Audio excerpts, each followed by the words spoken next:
The fall of the Yuan Dynasty mirrored the downfall of many other Chinese dynasties throughout the country's lengthy history. This collapse was fueled by internal conflict, as rival warlords clashed for dominance amid widespread natural disasters that devastated the population and weakened the state.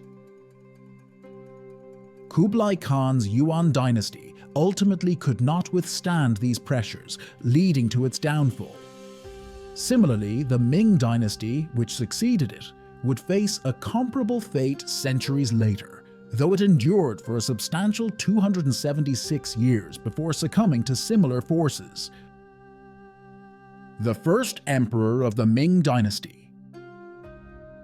Zhu Yuanzhang holds a unique place in Chinese history as the first emperor in nearly 2 millennia to rise from a modest peasant background. Orphaned by a devastating flood during his childhood, he sought refuge as a monk in a Buddhist monastery for a brief period.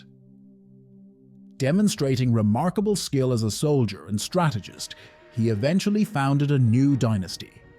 As Emperor Hongwu, he ruled China from 1368 until his death, leading the world's most advanced civilization. From the start of his reign, Hongwu showed his strength and the will to wield power decisively.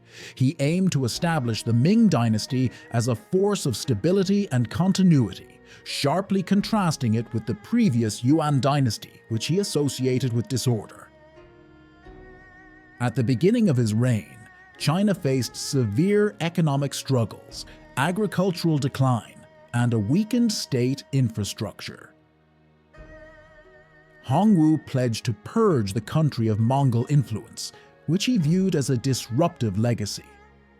He saw robust leadership as essential, positioning himself as a visionary leader, though he later exhibited signs of extreme suspicion.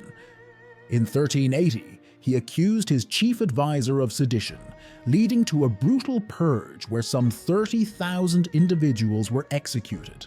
Determined to maintain his authority, Hongwu institutionalized harsh punishment methods, including the heavy bamboo beating. Even senior officials could be beaten fatally for minor infractions. The emperor expected complete loyalty. His high-ranking officials, the mandarins, served strictly at his command.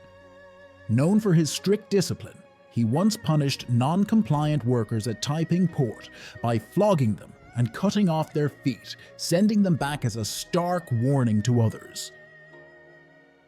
Another notable Ming emperor, Zhu Di, stands out for his impact on Chinese history. As the fourth son of Emperor Hongwu, Zhu Di ascended to power as Emperor Yongle after a turbulent series of violent conflicts with his close family. His reign, which began in the early 15th century, was marked by several key characteristics typical of the Ming Dynasty: societal stability, improving living standards, strict governance, and dedicated control over China's extensive water systems. To improve conditions for the court and people, Yongle moved the capital northward from Nanjing to Beijing. His rule is remembered not only for the completion of the Grand Canal, but also for commissioning the famed Muslim eunuch Zheng He to lead expeditions across the Indian Ocean, reaching as far as East Africa. Yongle demonstrated an uncompromising approach to his authority. When the respected Confucian official Fang Xiaoru refused to write the emperor's inauguration speech, criticizing Yongle's legitimacy, he faced a severe punishment. Fang, who saw Yongle as a usurper, was sentenced to the brutal death of being sawed at the waist. He even challenged the emperor to execute his family under the ancient punishment of 9 familial exterminations, which reportedly resulted in the deaths of around 800 of Fang's relatives. Before his death, Fang is said to have written "throne robber" in his own blood as his final act of defiance. Under the Ming Dynasty, no formal limits were placed on the emperor's power, creating a strong, centralized state without any checks or balances. The emperor used capital punishment and forced labor to maintain order, with slavery being prevalent across the land. The eunuchs, often enslaved and castrated before gaining influence in the court, formed an immense bureaucratic class that grew to tens of thousands. Additionally, the Ming government established a vast spy network to monitor the population, ensuring the emperor's hold on power remained absolute. The Glorious Dynasty. The Ming period, despite the diversity in the emperor's approaches, is generally noted for its stability and societal harmony. Agriculture thrived, and the state was led by well-educated officials, reinforcing the Confucian philosophy that governance and social order are foundations of a prosperous society. This stability, in part, led the Ming Dynasty to be seen as a model of order, and was even referred to as the Glorious Dynasty during certain periods. There were both economic and environmental factors that enabled this harmony, and the Ming state took extensive measures to support agricultural growth. China's economy was deeply rooted in agriculture, heavily reliant on advanced systems of irrigation and water management. At its height, around 90 million acres were under irrigation, and the Ming rulers tripled cultivated land in only a few decades.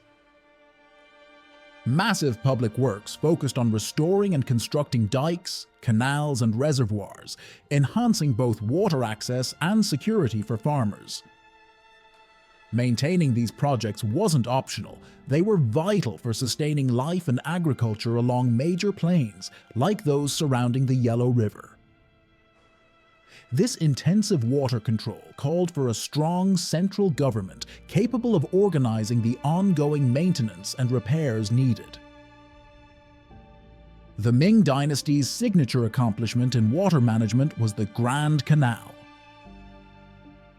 Initially started in the 5th century BCE and later expanded into a unified route in the 8th century CE, the canal linked the empire's transportation system like never before, by allowing for the steady movement of goods, resources, and troops from southern to northern China. The Grand Canal set China apart on a global scale. In the 15th century, the Ming expanded and refined the canal, which became the heart of an intricate network of waterways requiring the robust organization and resources that only a powerful and efficient state could provide. The Ming's success with this project demonstrated its strength as a formidable state, unmatched in its administrative and engineering achievements up to that point in history. Liu Jin and the corruption of the Ming court. Corruption was a persistent issue for the Ming Dynasty, affecting various levels of society. To reduce the risk of conspiracies against the throne, the court was largely composed of eunuchs, appointed by the emperor, who were viewed as less likely to establish powerful family alliances. Early in the Ming reign, an anti-corruption campaign was launched with severe consequences for offenders. Those caught accepting bribes faced brutal punishments, often being executed by a method that involved dismemberment until death. In the most extreme cases, punishment extended to entire clans, who could be sentenced to death as collective retribution. A notorious figure from this period was Liu Jin, a eunuch who served under Emperor Zheng He and became infamous for his extreme corruption. His wealth was staggering, reportedly including 450 kilograms of gold and nearly 10,000 kilograms of silver, hoarded within his residence.